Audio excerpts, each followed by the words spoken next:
Storyline of Game of Thrones Season 8 Episode 1. Scene 1. Night King attacked the East Watch and sets crows and undead afire. Tormund's gentry are able to flee and rides for Winterfell. Lord Beric Dondarrion and Ed dies in the fight with White Walkers. Scene 2. Daenerys, Jon, Tyrion, Davos, Jorah, Brienne, Podrick, the Hound, Missandei, Varys arrive in Winterfell. Jon and Arya are first reunited. Sansa doesn't seem too pleased with Jon returning to Winterfell with Daenerys' presence. She mentions Littlefinger's death and how he has always betrayed them right under their nose. The Hound and Arya also have a conversation with each other. Scene 3. Euron Greyjoy brings the Golden Company and meets up with Cersei Lannister. After that, Euron Greyjoy is about to have sex with Cersei Lannister.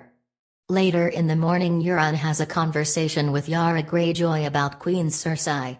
Yara tells him that she knows he isn't interested in being Queen Cersei's pet husband at all. Scene 4. Sam reunites with Jon and the two share a hug. Daenerys, Jon and many other lords gather in the Great Hall of Winterfell. The Northern lords aren't too pleased to accept Daenerys as their queen. Daenerys defends herself very well, but she doesn't get the support of the North just yet. Everybody argues on this issue. Jon tells them there's no time to argue with each other and brings up that there hasn't been word of the Lannister army yet. Sansa responds that she warned them not to trust Cersei Lannister. The group discusses how they will defend the North against the Night King's army. After the meeting, Daenerys tells Jon that the Northerners really are stubborn and small-minded people.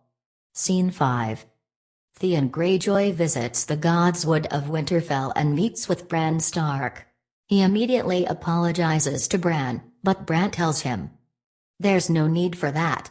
Arya and Brienne are training and Jon is impressed by his sister's fighting skills. He asks Arya why she didn't join the meeting in the Great Hall of Winterfell. Arya answers that Sansa is way better in those things than she is. Scene 6. In Volantis, Lady Melisandre enters the Red Temple. She's again welcomed by Kinvara. Melisandre tells Kinvara that she's played her part in the Great War to come. She has united ice and fire. She has served King Jon Snow, the prince who was promised, and brought him back to life. Kinvara tells Melisandre that she's served their god well on that part, but she also made a lot of mistakes where she needs to pay for. Kinvara tells Melisandre that their god demands one more sacrifice of Melisandre, which requires her to return to the North. Melisandre answers that she isn't allowed to enter the North. Kinvara smiles and answers Melisandre that she could benefit from her punishment then. Scene 7. We see Jaime Lannister at an inn when he meets up with Bronn. Jaime is surprised to see Bronn and asks him why he followed him. Bronn answers that there's nothing left for him in that stinking city and he's up for some adventure in the North. Jaime is glad to have Bronn by his side. He then asks what he's planning to do now he has left King's Landing. Jaime tells Bronn he's on his way to Riverrun to bring the garrison Lannister army back to the fold. Bronn asks him why he would give up the castle he has been occupying. Jaime answers what purpose that would have. What does he gain with that? For all he cares, Edmure can have Riverrun back. Scene 8. Sansa tells Jon Bran has changed a lot and calls himself the Three-Eyed Raven now. She tells him not to expect much of a conversation with him. Samwell comes in between and tells that Bran is much more than a warg, he's a greenser. Later, Sam and Bran inform Jon Snow about his parentage, which Jon doesn't seem to believe at first sight. Bran tells Jon he knows everything about him.